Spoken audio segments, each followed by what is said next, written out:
الحمد لله الذي خلق آدم بيده وأسجد له ملائكته إلا إبليس أبى فحرم بمعصيته.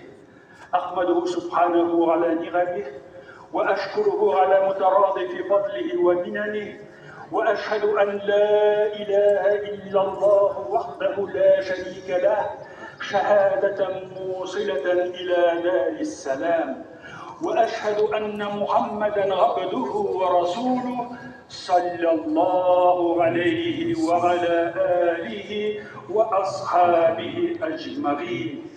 الله أكبر، الله أكبر، لا إله إلا الله، الله أكبر، الله أكبر ولله الحمد.